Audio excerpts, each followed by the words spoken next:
ये पूरे जीवन में उद्धार पाने के बाद कितने लोगों को सुसमाचार सुनाया। अपने जीवन से, अपना जीवन ही एक संदेश होना चाहिए, मैं बोला था, है ना। हम जो जानकारी परमेश्वर का वचन हमको देते हैं, वो बातें हमने पिछले दिनों में हमने देखा। इसका जो भौमशास्त्र के संबंध में इसका जो इसका खासियत हमने देखा। और ये जो 7 जो संख्या जो है, संख्या का खासियत हमने देखा। और ये जो 7 कलीसिया कैसे, ये जो 7 अवधि को, 7 समय को कैसे प्रतिनिधित्व करते हैं, वो सब बातें हम पिछले क्लास में हम मनन किए थे। और ये भी देखा था कि ये 7 कलीसिया के लिए जो संदेश दिया है, वो संदेशों में भी कुछ 7 बातें हम गिनकर देख रहे तो हम देख सकता है। ये सब बातें हमने पिछले क्लास में देखा था। अभी एफेसोस कलीसिया के लिए जो दूध, जो संदेश जो मिला है, उसके बारे में हम एक झलक हम देखेंगे। पहला, ये जो 7 कलीसियाओं में से जो पहला कलीसिया यही है। एफेसोस कलीसिया का समय एडी जो 1 से लेकर, जो पहले जो पेंतकोस्त दिन से लेकर, हम ऐसे वो बोल रहे तो पेंतकोस्त दिन में कलीसिया का स्थापना हुआ है, इसका कोई शक नहीं है। वो बात हमने पहले देखा तो था, कुछ समय पहले हमने वो देखा था। यीशु मसीह का स्वर्गारोहण के बाद पेंतकोस्त दिन में कलीसिया का स्थापना हुआ है। पवित्र आत्मा हमेशा हमेशा के लिए हमारे साथ रहने के लिए स्वर्ग से उतर के आया। और वो जो घटना के संबंध में आप सब लोग जानते हैं। और उधर से कलीसिया का स्थापना से लेकर 100 साल तक जो बातें हैं, वो बातें एफेसुस कलीसिया में, एफेसुस कलीसिया के लिए जो संदेश है, वो संदेश के रूप में हम देखते हैं। इधर ये जो एफेसुस कलीसिया के, ये हर संदेश में प्रभु का अलग अलग रीति से पेश किया है। एफेसुस कलीसिया के लिए जब संदेश जब दिया तो क्या लिखा है, ये प्रभु यीशु मसीह के बारे में ऐसा लिखा है कि जो 7 तारे अपने दाहिने हाथ में लिए हुए है और सोने की 7 दीवटों के बीच में फिरता है, वह कहता है, ऐसा करके, मतलब प्रभु यीशु मसीह को कैसे यूहन्ना देख रहे हैं, उस रीति से प्रभु यीशु मसीह को ये सब कलीसिया का संदेश देते हुए हम इधर देखते हैं। 7 तारे हम जानते हैं, 7 दीवट हम जानते हैं, 7 कलीसिया है, 7 तारे जो कलीसिया के लिए जो दूध है, जो संदेश देने वाला है, वो है करके हमने देखा था। और ये जो कलीसिया का समस्या क्या है, तुझे तेरे विरुद्ध ये कहना है कि तूने अपना पहला सा प्रेम छोड़ दिया है, पहला सा प्रेम छोड़ दिया, ये कलीसिया। इसका मैं ये जो शब्द, ये जो आयत लेने का जो बात ये है कि हमने क्या बोलता है, सारे आयतों में से हम मनन करना हमारे लिए मुश्किल रहेगा, पर फिर भी ये जो संदेश, ये जो कलीसिया के लिए जो संदेश दिया है, उसमें से ये बात बहुत खास है। क्योंकि कलीसिया का इतिहास हम देख रहे हैं, है ना।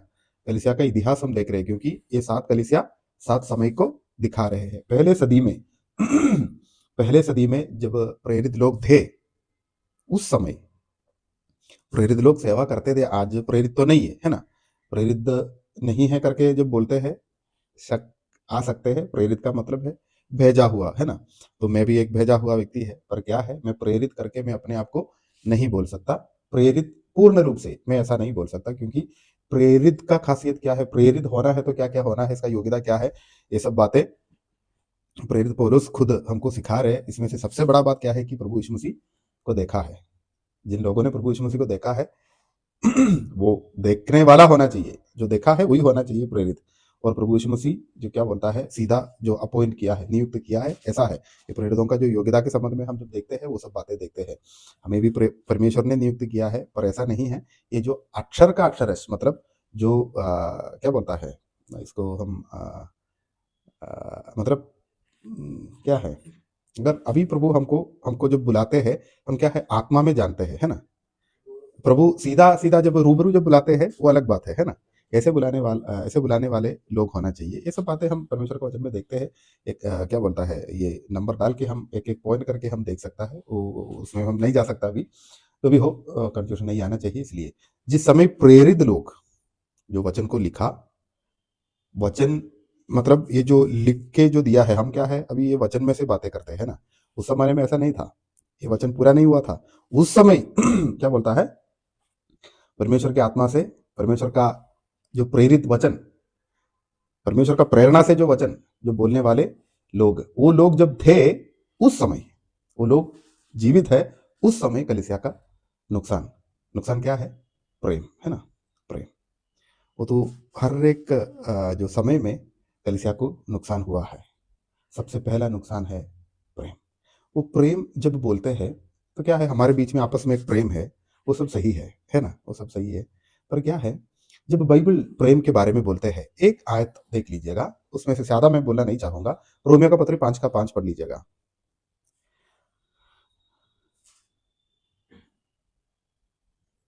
और आशा से लज्जा नहीं होती, क्योंकि पवित्र आत्मा जो हमें दिया गया है, उसके द्वारा परमेश्वर का प्रेम हमारे मन में डाला गया है। पवित्र आत्मा हमको जो मिला है, वो पवित्र आत्मा के द्वारा हमारे अंदर क्या डाला है? प्रेम डाला है ना? आशा से लज्जा नहीं होती, इसका मतलब समझ में आशा से लज्जा नहीं होती, वो पहले आज से लेकर पढ़ लेना, तब पता चलेगा। आशा से लज्जा नहीं होती मतलब क्या बोलता है, हमारा आशा जो है ना, वो टूटने वाला नहीं है। ये आशा रख के हम यीशु मसीह का दूसरा आगमन का बाट जोते हुए हम जीते हैं, वही हमारा आशा है। वो आशा कभी टूटने वाला नहीं है, इसमें से हम लज्जित होने वाला नहीं है, वही बात है। वो तो पहले आज से लेकर जब पढ़ जाते हैं, वो तब समझ में आएगा। हमारा क्लेश से धीरज धीरज से खरा निकलना, वो सब बातें उधर लिखा है ना? वो सब बातें हमको क्या बोलते हैं, ये हमारा आध्यात्मिक जीवन है, एक प्रगतिशील, मतलब एक से लेकर दो, एक दो तीन करके, और फिर आशा आते हैं। वो आशा से हमको क्या बोलता है, लज्जा कभी नहीं होने वाला है, क्योंकि वो आशा किसने दिया? प्रभु ने दिया था। प्रभु ने हमको वायदा किया था, तो इसलिए ये आशा, दुनिया में कोई भी व्यक्ति का जो क्या बोलता है, वायदा में हम भरोसा नहीं रख सकता। पर प्रभु ने जो भरोसा हमको दिया है, प्रभु ने जो वायदा हमको दिया है, वो अटूट आशा है। अटूट आशा टूटने वाला नहीं है, इसलिए उसमें से हमको लज्जा नहीं होने वाला है। ओके। और उस पश्चात क्या लिखा है कि पवित्र आत्मा के द्वारा वो प्रेम हमारे अंदर डाला है। ओके। तो वो प्रेम क्या बोलता है? दुनियादारी प्रेम नहीं है। प्रेम के बारे में बोलेगा तो हमको पहले क्या बोलता है, दुनियादारी प्रेम ही याद आएगा, है ना? तो कोई एक स्त्री अपने बच्चे को प्रेम करते हैं, वो क्या बोलता है, इसको कुछ पैसा मिलता है इसलिए प्रेम करते हैं? नहीं ना। सारे दुनिया में वो प्रेम हम देखते हैं, है ना? माँ अपने बच्चों को प्रेम करते हैं, पिता अपने बच्चों को प्रेम करते हैं, भाई अपने बहन से प्रेम करते हैं, बहन भाई से, भाई भाई से, है ना? दोस्तों के बीच में ये प्रेम हम देखते हैं। पर वो प्रेम के बारे में नहीं बोल रहा है। ये प्रेम जो है, कैसे हमको मिला? पवित्र आत्मा हमको दिया है, पवित्र आत्मा के द्वारा हमारे अंदर परमेश्वर का प्रेम डाला गया है ना? जिसके अंदर पवित्र आत्मा है, उसको वो प्रेम रहेगा, है ना? जिसको पवित्र आत्मा नहीं है, उनको क्या बोलता है, प्रेम तो रहेगा, पर वो दुनियादारी प्रेम है। दुनियादारी प्रेम है। वो प्रेम कहां तक रहेगा? कब्रिस्तान तक रहेगा, है ना? पर ये प्रेम ऐसा नहीं है। ये प्रेम पवित्र आत्मा के द्वारा हमको मिला है। और ये प्रेम का खासियत के बारे में कुरिन्थियों का पत्र अध्याय 13 में प्रेरित पौलुस बोलते हैं, और यूहन्ना का पत्रिकाओं में हम देखते हैं, भाई के लिए अपना जान भी हम देना है। एक भाई के लिए हम अपना जान भी देना है। वो प्रेम हमारे बीच में होना है। हम आपस में प्रेम कर रहे हैं, इसके द्वारा लोग जानेंगे कि हम प्रभु के चले हैं, है ना? ऐसा हम पढ़ते हैं। तो ये प्रेम जो है, ये प्रेम कलीसिया को नष्ट हो गया। कलीसिया को नष्ट हो गया, इसलिए प्रभु का काम आगे नहीं बढ़ रहा है। आगे बढ़ते तो है, वो मैं ऐसा नहीं बोल रहा हूं, पर क्या है, हमारा जीवन ही सुसमाचार का संदेश होना जरूरी है ना? अभी ऐसा नहीं हो रहा है। हम अपने गांव में अपने दोस्तों के साथ हम सुसमाचार नहीं सुना पा रहे। ऐसा क्यों है? क्योंकि ये जो प्रेम हमारे अंदर से नष्ट हो गया। प्रभु ने बोला, जैसे क्या बोलता है, तू तू जैसे अपने आप को प्रेम करते वैसे दूसरे को भी प्रेम करना है ना? वो प्रेम का आज्ञा प्रभु ने भी हमको दिया है। और मैंने बोला था, हमको क्या बोलता है, इतना प्रेम हमारा पड़ोसी से नहीं कर सकता। हम जैसे अपने आप को प्रेम करते हैं, वैसे अपने पड़ोसी से कैसे प्रेम करते हैं? नहीं। प्रभु का ये छोटी सी आज्ञा भी हम नहीं मानना, हम क्या बोलता है, भूल गया। हमसे नहीं हो पा रहे। ऐसा परिस्थिति में हम आ गया है। पहला नुकसान, पहला नुकसान ये कलीसिया का स्थापना के संबंध में हम क्या बोलता है, प्रेरितों का काम में हम देखते हैं, पर ज्यादा उसके बारे में मैं नहीं बोलना चाहता हूँ। प्रेरितों का काम अध्याय 19 में आ जाएगा, 19-20 में आ जाएगा। तो प्रेरितों का काम अध्याय 19-20 में क्या बोलता है, ये जो एफेसुस कलीसिया का जो गठन, तो कैसे वो कलीसिया का स्थापना हुआ, ये सब बातें हम देखते हैं। और 20वीं अध्याय में क्या है, प्रेरित पौलुस एफेसुस का जो प्राचीनों को, मतलब वडील लोगों को बुला के, अध्यक्षों को बुला के उधर से क्या बोलता है, वो विदा करने का जो समय है, वो समय वो बातें कर रहा है। उसके बीच में प्रेरित पौलुस कुछ बातें बोल रहे हैं। इसमें से एक खास आयत है, वो पढ़ना जरूरी है। 28वीं कलम पढ़ लीजिएगा। इसलिए अपनी और पूरे झुंड की चौकसी करो, जिसमें पवित्र आत्मा ने तुम्हें अध्यक्ष ठहराया है, कि तुम परमेश्वर की कलीसिया की रखवाली करो, जिसे उसने अपने लहू से मोल लिया है। तो कलीसिया क्या है? कलीसिया क्या है, इसका जो मतलब क्या बोलता है, उसका उसका सारा जवाब उसमें है। पवित्र आत्मा ने हाँ, नहीं नहीं नहीं, कैसा कैसे मोल लिया कलीसिया को? हाँ, प्रभु का लहू से प्रभु ने जो मोल लिया, किसका कलीसिया है वो भी लिखा है उधर। हाँ, प्रभु का कलीसिया, प्रभु का कलीसिया, प्रभु अपने लहू बहा के, हाँ, हमको मोल लिया, उस वो सब कुछ प्रभु का है। इसके इसमें सारा कलीसिया वो है। इसलिए मैं ये भी बोलना चाहता हूं, जब कलीसिया के साथ व्यवहार करते हैं, डरना है, डरना है। कलीसिया के साथ जब व्यवहार करते हैं, क्योंकि कलीसिया का मूल्य क्या है? कलीसिया का मूल्य, यीशु मसीह का लहू का मूल्य क्या है? वही कलीसिया का मूल्य है। ओके, ये संदर्भ में मैं अब बताया, बस इतना ही याद रखिएगा। कलीसिया परमेश्वर का है और परमेश्वर ने अपना लहू बहा के कलीसिया को मोल लिया है। तो कलीसिया में हमारे, कोई भी कलीसिया में हमारे वजह से कोई झगड़ा नहीं होना चाहिए। कलीसिया में किसी को हम दुख नहीं पहुंचाना चाहिए, क्योंकि कलीसिया प्रभु का है, उसका लहू का मूल्य है। जब कलीसिया के साथ गलत व्यवहार करते हैं, वो किसके साथ करते हैं? प्रभु के साथ करते हैं। छोड़ दीजिएगा, हमारा विषय वो नहीं है। 29 और 30 पढ़ लीजिएगा। हाँ, मैं जानता हूँ कि मेरे जाने के बाद फाड़ने वाले भेड़िए तुम में आएंगे। हाँ, मैं जाने के बाद, प्रेरित पौलुस कहते हैं मैं जाने के बाद भेड़िए, भेड़िया, भेड़िया कौन है पता है ना? हाँ, जंगली जानवर है वो, भेड़िया आएगा, है ना? और उस पश्चात जो झुंड को न छोड़ेगा। झुंड को ना छोड़ेगा। तुम्हारे ही बीच में से भी ऐसे ऐसे मनुष्य उठेंगे हाँ जो चेलों को अपने पीछे खींच लेने को टेढ़ी मेढ़ी बातें। हाँ, ओके। और 31वीं कलम भी पढ़ लीजिएगा। इसलिए जागते रहो और स्मरण करो कि मैंने 3 वर्ष तक रात हाँ, दिन 3 साल रात दिन उधर रह के आंसू बहा बहा कर हर एक को चेतावनी देना न छोड़ा। चेतावनी दिया है। मतलब 3 साल अफसोस में पौलुस रह कर मेहनत करके कलीसिया का गठन हुआ है, कलीसिया का स्थापना हुआ है। और प्रेरित पौलुस ने चेतावनी देते हैं कि मैं जानता हूं कि मैं जाने के बाद भेड़िया आएंगे, झुंड को क्या बोलता है, फाड़ डालेगा। ऐसा ही हुआ। अभी पौलुस के बाद क्या बोलता है, करीबन मुझे अंदाजा है कि कुछ 30 साल के बाद, करीबन 30-35 साल के बाद, जब अफसोस कलीसिया के लिए जब संदेश भेजा, तो बोला है कि पहला प्रेम छोड़ दिया, छोड़ दिया। जैसे प्रेरित पौलुस का जो दर्द था, जैसे प्रेरित पौलुस ने बोला, वैसा ही तो कलीसिया में हुआ। तो पहले सदी में कलीसिया का नुकसान क्या है? कलीसिया का नुकसान ये है कि प्रेम, प्रेम नष्ट हो गया। और ये जो एफेसुस के बारे में हम जानते हैं, उधर अर्थमीस करके एक देवी था एफेसुस में। जब प्रेरित पौलुस आया, 19 और 20 पढ़ लेना, तब पता चलेगा उधर का प्रेरित पौलुस का मेहनत के संबंध में, और उधर जो जो मूर्ति बनाने वाले लोग उसके विरुद्ध क्या क्या किया, वो सब बातें हम उधर देखते हैं। डायना भी कहते हैं, डायना नाम जो है हम हमारे बीच में लोग देखते हैं, पर वो नाम एक क्या बोलता है, एक यूनानी देवता का नाम है। अफ्रोडाइट भी बोलते हैं इसको, अर्थमीस बोलते हैं, और डायना भी बोलते हैं। देमेत्रियुस और अर्तेमिस। हाँ, वो जो क्या है, वो ऐसा एक जगह में जाके प्रेरित पौलुस मेहनत करके कलीसिया का स्थापना किया। और क्या है वो कलीसिया का नुकसान, वो अभी यहूदा की पत्री अध्याय 31वीं कलम पढ़ लीजिएगा।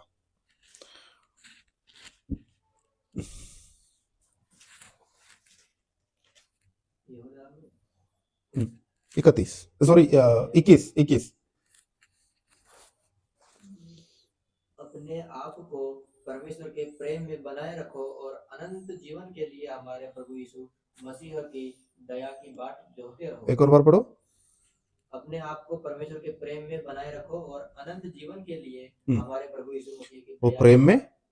वो प्रेम में मतलब वापस आने का एक बुलाहट हम देखते हैं, है ना? इधर भी वो जो बात हम देखते हैं 5वीं कलम में हम देखते हैं, सो चेत कर कि तू कहां से गिरा है, और मन फिरा और पहले के समान काम कर। ऐसा एक संदेश भी हम इधर देखते हैं। और एक खास बात भी हम इधर देखते हैं 6ठे आयत में, इधर निकोलाइयों के कामों से, मतलब जो गलत उपदेश देने वालों के, वो जो एक गलत उपदेश के बारे में है, वो गलत उपदेश करने वाला क्या बोलता है, उनका काम शुरू हुआ है। गलत उपदेश देने वालों का काम शुरू हुआ है, तो वो काम अभी, ये जो याद रखिएगा, जब ये पत्रिका मतलब ये जो संदेश जब लिखते हैं, वो भविष्यवाणी था, है ना? तो भविष्यवाणी चित्रण है। भविष्यवाणी में बोलते हैं कि निकोलोवियों का काम शुरू किया है, तो याद रखो मतलब जो गलत उपदेश देने वाले गलत उपदेश के संबंध में बता रहे शुरू किया है, चौकस रहना ऐसा करके बता रहे। एक और आयत भी पढ़ के हम आगे जाएंगे। दूसरा यूहन्ना अध्याय दूसरा यूहन्ना 9 से लेकर 11 तक।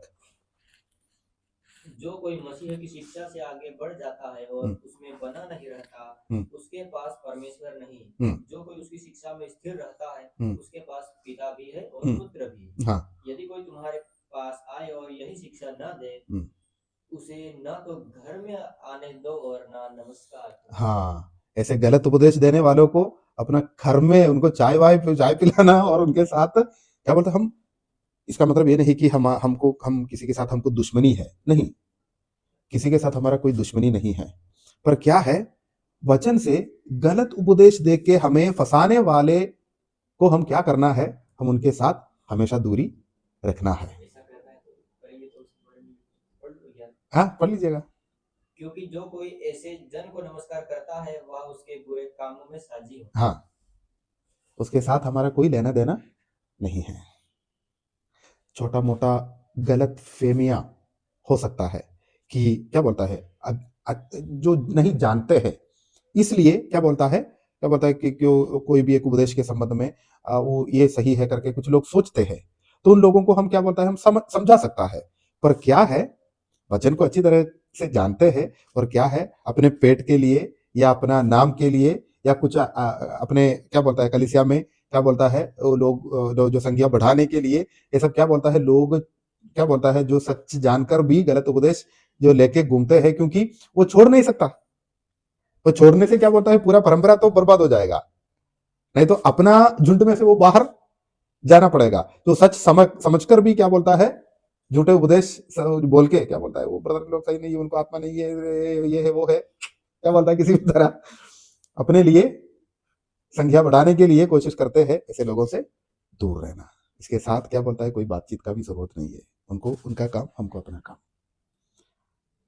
कोई क्या बोलता है इसमें कोई समझौता नहीं है, कोई समझौता नहीं है।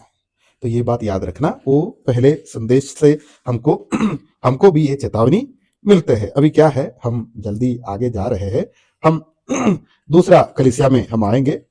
दूसरा कलीसिया का नाम है स्मुरना।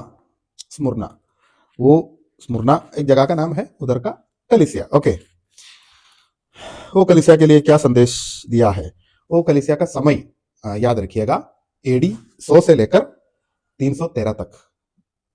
एडी 100 से लेकर 313 तक ये धर्मशास्त्रियों का विभाजन है, याद रखिएगा, ये बाइबल में नहीं है। सब समझकर हमको आगे जाना है, क्योंकि ये पहले सदी में ये सब बातें हुआ है। तो ये बाइबल पूरा होने के बाद क्या बोलता है धर्मशास्त्रियों ने ये कलीसिया का इतिहास को परखकर एक समय ऐसे जो हमको सीखने के लिए बता रहे हैं, क्योंकि पहले सदी में क्या बोलता है प्रेम तो नष्ट हो गया है। वैसा ही हुआ था, वो निकोलोवियों का काम शुरू किया है। ये सब बातें पहले सदी में हम देखते हैं। और जब हम ये समय को जब हम क्या बोलता है एक साथ जोड़ते हैं ना अंत में, तब हमको पता चला कि ये हम धर्मशास्त्रियों ने क्या बोलता है कितना इतना जो क्या बोलता है कितना अच्छे रीति से ये जो बातें निभाया है, ये बात हमको पता चलेगा आगे लास्ट में हमको पता चलेगा। अभी ये समय को याद रखिएगा। स्मुरना का समय है एडी 100 से लेकर, अभी पंतकोस से लेकर 100 तक एफेसुस कलीसिया का समय।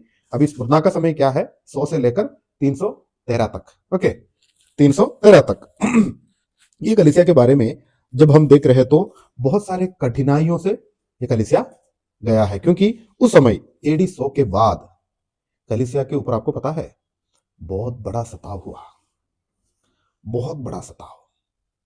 बहुत लोग क्या है, बहुत लोग शहीद हो गया है।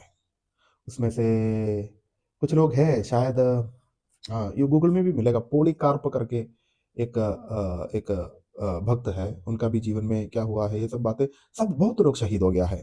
करीबन ऐसा माना जाता है कि करीबन 30 लाख लोग, एक दो नहीं है, 30 लाख लोग यीशु मसीह को स्वीकार करने के वजह से, यीशु मसीह का नाम अपने मुंह में लेने की वजह से शहीद हो गया है इतिहास में।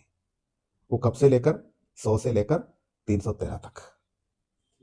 313, 100 से लेकर 1 से लेकर 100 तक पहला कलीसिया समझो एफेसुस कलीसिया का समय, अभी स्मुरना का समय, वो समय क्या है 100 से लेकर 313 तक, इतना समय में समझ में आया। आगे पर मैंने 113 लिख दिया। 113 नहीं 313, 313 इतना समय में देखो धर्मशास्त्रियों का जो क्या बोलता है इतिहास है, ये तो कोई क्या बोलता है गलत फहमी तो नहीं है।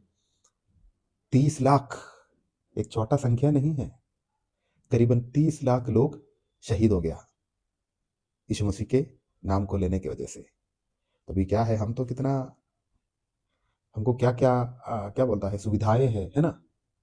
यीशु मसीह को हम क्या बोलता है जानने का मौका मिला, यीशु मसीह का नाम लेके हम अपने देश में जहाँ यीशु मसीह को लोग नफरत करते हैं ऐसे देश में क्या है हम आराम से जीते हैं, है ना, कोई समस्या नहीं है हमको। पर ऐसा एक जमाना था यीशु मसीह का नाम लेने से लोग मारे जाते थे, 30 लाख लोग। इधर लिखा है करीबन 10 दिन का एक संख्या, हम ओ पूरा पढ़ लीजिएगा संदेश। स्मुरना की कलीसिया के दूत को यह लिख, जो प्रथम और अंतिम है, जो मर गया था और अब जीवित हो गया हाँ है। तो ये इसमें क्या बोलता है, ये संदेश के अनुसार है, प्रभु यीशु मसीह अपने आप को पेश करते हैं जो प्रथम और अंतिम है, और क्या बोलता है मरा हुआ, पर जो ये क्या बोलता है उस समय में यही हमारा क्या बोलता है आशा का बात है, क्योंकि तो क्या बोलता है प्रभु यीशु मसीह को कैसा मृत्यु मिला है, क्योंकि इस समय क्या बोलता है मसीही लोग ऐसे ही मारे जाते थे, तो उनको आशा देते हुए क्या बोलता है उसी रीति से क्या बोलता है प्रभु यीशु मसीह अपने आप को पेश कर रहा है। पढ़ लीजिएगा। जो मर गया था और अब जीवित हो गया है, वह यह कहता है कि मैं तेरे क्लेश और दरिद्रता को जानता हूँ, मैं जानता हूँ, ये भी एक विषय है ना, मैं सब कुछ जानता हूँ सारे कलीसिया के बारे में। परंतु तू धनी है, और जो लोग अपने आप को यहूदी कहते हैं और है नहीं, हाँ। पर शैतान की सभा है, हाँ। उनकी निंदा को भी जानता हूँ। हम्म। जो दुख तुझको झेलने होंगे उनसे मत डर, क्योंकि देखो शैतान तुम में से कुछ को जेल खाने में डालने पर है, ताकि तुम परखे जाओ और तुम्हें 10 दिन तक क्लेश उठाना होगा।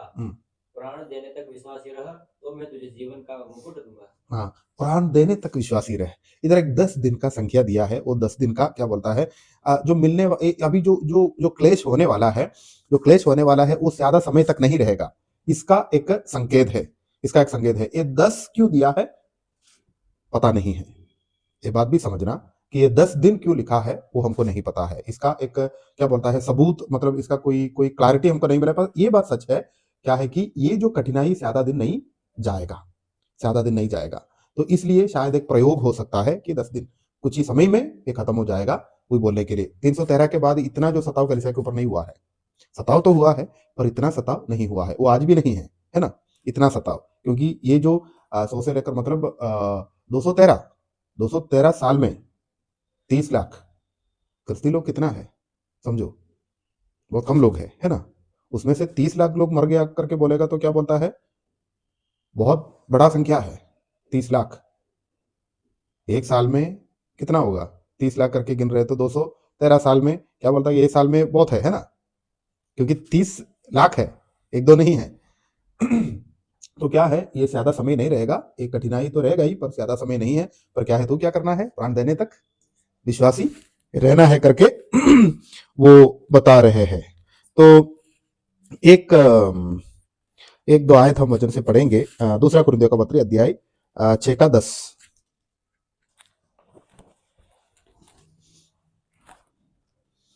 शोक करने वालों के समान है, परंतु सर्वदा आनंद करते हैं, कंगालों के समान है, परंतु बहुतों को धनवान बना देते हैं। ऐसे है जैसे हमारे पास कुछ नहीं तो भी सब कुछ रखते हैं।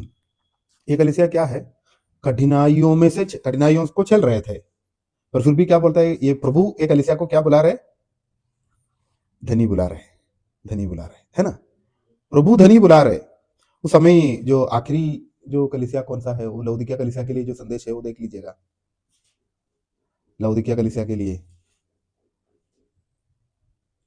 लौदीकिया की कलीसिया के दूत को यह लिख, जो आमीन है, आमीन और विश्वास योग्य और सच्चा गवाह है और परमेश्वर के सृष्टि का मूल कारण है, वह यह कहता है कि आगे आगे आगे मैं तेरे कामों को जानता हूँ कि तू ना तो ठंडा है और ना गर्म। आगे भला होता कि तू ठंडा या गर्म होता, इसलिए कि तू गुनगुना और ना ठंडा और ना गर्म है, तुझे अपने मुंह में से उगलने पर हूँ। तू कहता है कि मैं धनी, तू कहता है कि मैं धनी हूं, आगे क्या है, और धनवान हो गया हूँ, हाँ, और मुझे किसी वस्तु की घटी नहीं है, और यह नहीं जानता कि तू अभागा हाँ, और तुच्छ और कंगाल और अंधा हाँ, तू तो कंगाल है, तू बोलते है कि तू धनी है, पर तू हाल क्या है तेरा, तू तो कंगाल है। कंगाल मतलब क्या बोलता है, दरिद्र। कंगाल का ये हमारा खोपड़ी, ये जो भी है, पर कंगाल का ऐसा भी मतलब है कि क्या बोलते, किसी के पास कुछ भी नहीं है ना। तू बोलते है कि तू धनी है, पर ऐसा नहीं है। पर स्मुरना का कलीसिया को प्रभु क्या बुलाते हैं, तू धनी है। असली में क्या बोलता है, कलीसिया में कुछ नहीं है। मतलब उस समय में क्या बोलता है, विश्वासी लोगों के साथ पास कुछ भी नहीं है, क्योंकि इतना सताव को चल रहे हैं। पर प्रभु कहते हैं तू धनी है, तू धनी है। इधर आखिरकार हमारे कलीसिया के संबंध में बोल रहा है कि हम हमारे पास सब कुछ है ना, आजादी है, सब कुछ है। हम सोचते हैं कि हमको क्या है, हमको कोई कठी नहीं है, इसलिए हम रो रो के प्रार्थना तो नहीं करते हैं, है ना। हाँ, काम करते हैं, जीते हैं आराम से, हमको कार है, ये है, वो है, मोबाइल है, सब कुछ है, रहने के लिए जगह है, सारे सुविधाएं है हमारे पास। मोबाइल क्या बोलता है, हमको बाइबल है ना। हम जो भी पढ़ना है तो हमको क्या बोलते, किसी भी विषय के बारे में जानना है तो गूगल में मारना है, कहाँ जाएगा, पढ़ते हैं, ऐसे जीते हैं। हाँ, प्रभु वचन के बारे में है, मैं जानता हूँ, मैं भी भाषण देने वाला हूँ, मैं ये करते हैं, वो करते हैं, सब कुछ है हमारे पास, सब कुछ है। हम सोचते हैं कि हमारे पास सब कुछ है, पर प्रभु जब देखते हैं, प्रभु जब तोलते हैं, क्या है हमारे पास, कुछ नहीं है। ये पूरे जीवन में उद्धार पाने के बाद कितने लोगों को सुसमाचार सुनाया, अपने जीवन से, अपना जीवन ही एक संदेश होना चाहिए, मैं बोला था, है ना। हम किसी को एक पर्ची दे रहे हैं तो हम घमंड करते हैं, है ना। हाँ, किसी को मैंने सुसमाचार सुनाया, बहुत खुश है, अच्छा काम है। पर एक बार पढ़ने के बाद वो पर्ची का क्या हाल है, एक बार पढ़ने के बाद फिर कोई पढ़ेगा नहीं, एक बार पढ़ने के बाद खत्म। पर हमारा जीवन एक संदेश है, तो हर दिन हमें देखने वाला, हर दिन पढ़ेगा, है ना, हर दिन पढ़ेगा। एक पर्ची है तो एक बार पढ़ने से फिर कोई मतलब नहीं है इसका, है ना। एक ही पर्ची पर्ची हर दिन कौन पढ़ेगा। एक अखबार समझो, आज का अखबार हम पढ़ेंगे, है ना, पढ़ने के बाद अखबार का वैल्यू क्या है, मूल्य क्या है, अखबार बोलते हैं ना, हाँ अखबार, फिर क्या है, फिर कुछ लपेटने के लिए इस्तेमाल करेंगे, है ना, नहीं तो आग जलाने के लिए इस्तेमाल करेंगे।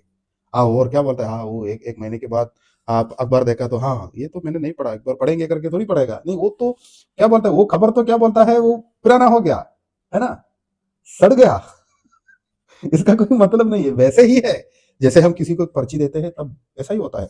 भले वो एक बार पढ़ा, वो तो पर्ची और अखबार तो अलग है, वो अलग बात है। हम जब मसीह का कुछ ये देते हैं तो एक बार पढ़ने से क्या बोलते हैं, एक बार प्रभु का वचन उन्होंने सुना, समझा, वो अलग बात है। पर क्या है, जब हमारे जीवन एक संदेश हो जाते हैं तब क्या होते हैं, हर दिन हमारे लोग पढ़ेंगे, हर दिन हमको देखने वाले पढ़ेंगे, हाँ ये तो शैलेश ऐसा है, ऐसा है।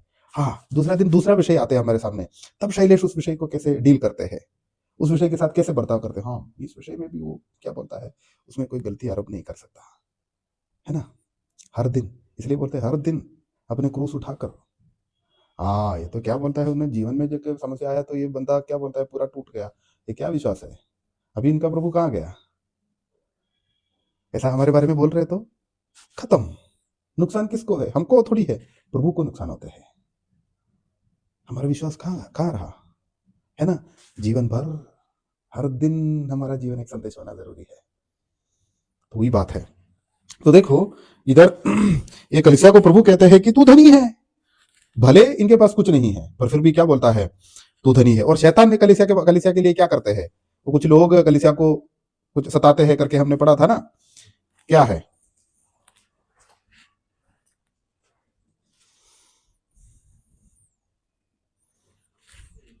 यहूदी, यहूदी लोगों के बारे में बताया, जो यहूदी नहीं है वो क्या है, कलीसिया के विरुद्ध बातें करते हैं, है ना, नहीं देखा, हाँ स्मरना। और जो लोग अपने आप को यहूदी कहते हैं और है नहीं पर शैतान की सभा है, उनकी निंदा को भी जानता हूँ। हाँ, उनकी निंदा को भी जानता हूँ, ये शैतान का काम है ना। शैतान का काम क्या है, शैतान हमारे लिए क्या कर रहा है, वो इसी किताब 12 का 10 पढ़ लीजिएगा। फिर मैंने स्वर्ग से यह बड़ा शब्द आते हुए सुना, अब हमारे परमेश्वर का उद्धार और सामर्थ और राज्य और उसके मसीह का अधिकार 12 का 10, प्रकाशित वाक्य 12 का 10 एक और बार पढ़ लीजिएगा। फिर मैंने स्वर्ग से यह बड़ा शब्द आते हुए सुना, हाँ। अब हमारे परमेश्वर का उद्धार और सामर्थ और राज्य और उसके मसीह का उद्धार नहीं नहीं नहीं नहीं नहीं नहीं ओके ओके आखिरकार क्योंकि हमारे भाइयों पर दोष लगाने वाला जो रात दिन हमारे परमेश्वर के हाँ जो रात दिन हमारे परमेश्वर के सामने उन पर दोष लगाया करता था, हाँ गिरा गया है। ये तो देखो, ये शैतान का काम है ना। शैतान दोष लगाने वाला है ना, दोष लगाने वाला है।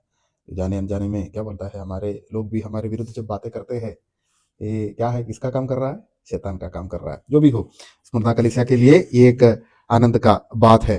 प्रभु सबके ऊपर विजय प्राप्त किया है, ऐसा प्रभु है। उधर प्रभु कैसे पेश करते हैं। ओके, अभी पहला कुरिन्थियों का पत्र 10 का 13 भी पढ़ लीजिएगा।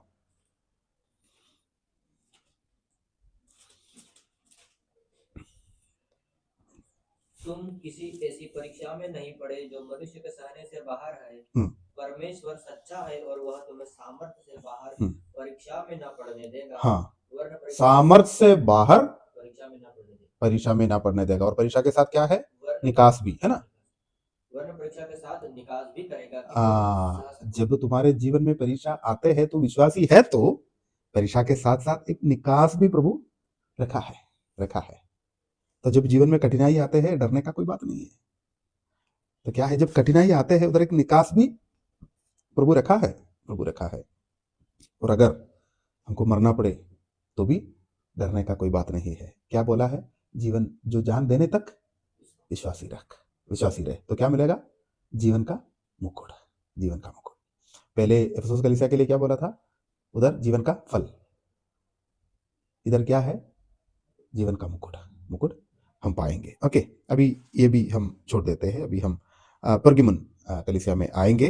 वो हमारे पास टाइम कम हो गया है।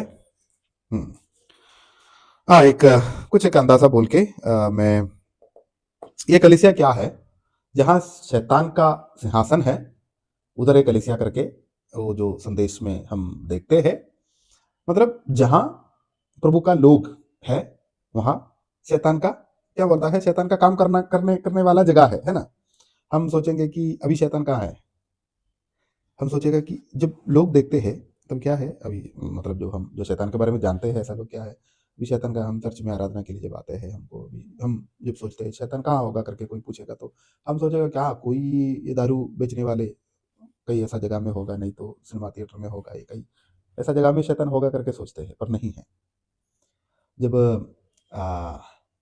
क्या बोलता है, वो जो आखिरी भोजन के समय यीशु मसीह जब आखिरी भोजन के लिए बैठ रहा था, उस समय शैतान कहाँ था?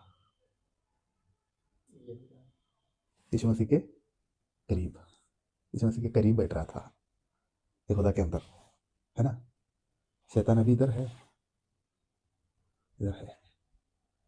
उनको कई क्या बोलता है, बार बोलते हैं, हमारे वहाँ ये दारू बेचने का होटल होते हैं, ऐसा होटल में दारू, वो तो सरकार बेचते है। इधर गुजरात में ऐसा नहीं है, पर उधर है। तो उधर क्या बोलता है, उधर गवर्नमेंट ही सप्लाई करते हैं। तो गवर्नमेंट हमको क्या बोलता है, दारू ले सकता है, उधर खाना खा सकता है, उसके साथ दारू भी पी सकता है कोई भी। तो अलग अलग क्या बोलता है, जो स्टाइल का होटल होता है, तो उधर झगड़ा वगड़ा भी होते रहते हैं हर दिन। जो इनका जो माहौल भी अलग है। तो क्या बोलता है, शैतान उधर है करके लोग सोचेंगे उधर जाने का क्या फायदा, उधर जाने का क्या है, उधर जाके कुछ करने का जरूरत नहीं है शैतान को, है ना। लोग तो उन्हीं के हाथ में है, वो सब उनकी इच्छा के अनुसार ही चलते हैं, है ना। तो उनको उनका टारगेट कौन है? हम है ना।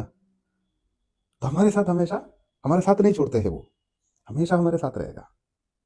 तो इसलिए कहते हैं कि जहां तुम्हारा कलीसिया जहां है, वहां शैतान का सिंहासन उधर है करके। इसका अलग अलग जो क्या बोलता है व्याख्या भी है, क्योंकि ये कलीसिया का जो इतिहास जब हम देखते हैं तब हमको पता चलेगा। वो समय 313 से लेकर 606 तक है। 313 से लेकर 606 लिख रखना, नहीं तो भूल जाएंगे। परगमन कलीसिया का परगमन, और उतना ही बोल के हम मैं इधर छोड़ देता हूं, क्योंकि ये जो बात थोड़ा विवरण करके बोलना जरूरी है। 313 से लेकर 606 तक, ओके। परगमन कलीसिया का जो अवधि, वो जो समय ऐसा रहेगा। हाँ, 606।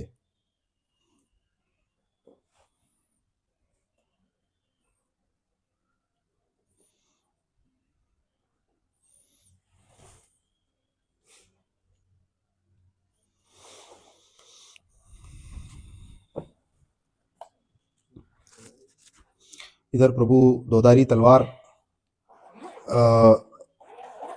लिए हुए आए हैं, वो भी, इसका भी एक मतलब होता है। ये सब बातें हम अगले क्लास में देखेंगे। फिर भी जितना जल्दी हो सके हम ये जो कंप्लीट करने के लिए सोचेंगे। अभी तक हम क्या बोलते हैं इंट्रोडक्शन में, कभी कभी जब क्या बोलते हैं क्लास लेते हैं तब हमको कुछ बोलना पड़ रहा है, कुछ विवरण करना पड़ रहा है, क्योंकि बाइबल कॉलेज में है तो ऐसा नहीं चलेगा। बाइबल कॉलेज में है तो उनको सिलेबस दिया है, उस हिसाब से हम आगे जाएंगे। अभी करना है।